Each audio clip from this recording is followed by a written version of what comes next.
Hello friends, आज इस video में हम बात करेंगे सेल के दो ऑर्गेनेल्स के बारे में, सेल के दो अंगों के बारे में, जिनमें एक को किचन ऑफ द सेल कहा जाता है, सेल का किचन कहा जाता है, और दूसरे को power house of the cell कहा जाता है।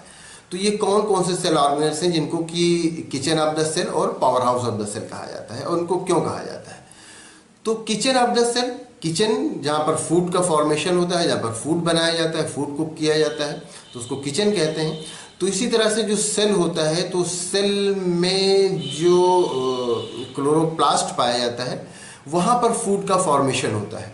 फूड का फॉर्मेशन का मतलब ये कि वहाँ पर फोटोसिंथेसिस होता है, और फोटोसिंथेसिस से ही प्लांट सेल में फूड का फॉर्मेशन होता है। फोटोसिंथेसिस में क्या होता है कि जो प्लांट होता है वो उसको वाटर की नीड होती है, उसको कार्बन डाइऑक्साइड की नीड होती है, और ये वाटर और कार्बन डाइऑक्साइड को सनलाइट से वो एनर्जी लेता है। तो सनलाइट की प्रेजेंस में वो क्लोरोफिल में क्या करता है, क्लोरोप्लास्ट में वो फूड मटेरियल बनाता है। फूड मटेरियल बनाता है का मतलब ये कि उसको वो ग्लूकोज में बदल लेता है। फिर उसी ग्लूकोज को, वो ग्लूकोज से जो एनर्जी मिलती है उसको अपनी डिफरेंट एक्टिविटीज़ में यूज़ करता है। तो ये सब काम कहाँ होता है? ये सब काम होता है क्लोरोप्लास्ट में। तो इसीलिए क्लोरोप्लास्ट को किचन ऑफ द सेल कहा जाता है, सेल का किचन कहा जाता है। अब ये क्लोरोप्लास्ट सिर्फ प्लांट सेल में पाया जाता है, एनिमल सेल में क्लोरोप्लास्ट नहीं पाया जाता है।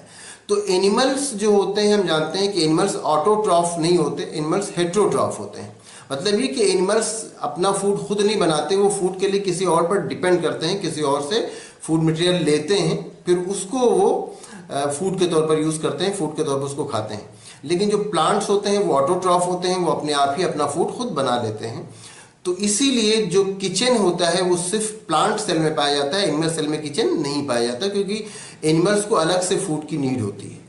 तो इसीलिए जो प्लांट सेल में क्लोरोप्लास्ट पाया जाता है उसको कहा जाता है किचन ऑफ द सेल, क्योंकि वहाँ पर फूड का फॉर्मेशन होता है, और उसी फूड से फिर जो एनर्जी मिलती है उसको प्लांट अपनी डिफरेंट एक्टिविटीज़ में यूज़ करता है। अब आते हैं power house of the cell. तो power house of the cell कहा जाता है माइटोकॉन्ड्रिया को। माइटोकॉन्ड्रिया प्लांट सेल में भी पाया जाता है, और माइटोकॉन्ड्रिया एनिमल सेल में भी पाया जाता है। यहाँ पर एनर्जी रिलीज होती है।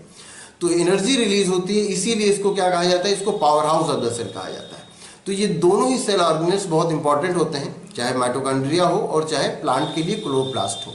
जो क्लोरोप्लास्ट है वो किचन है सेल का, और जो माइटोकॉन्ड्रिया है वो पावर हाउस है सेल का, उसको power house of the cell कहा जाता है। तो उम्मीद करते हैं ये वीडियो आपके लिए इन्फॉर्मेटिव होगी।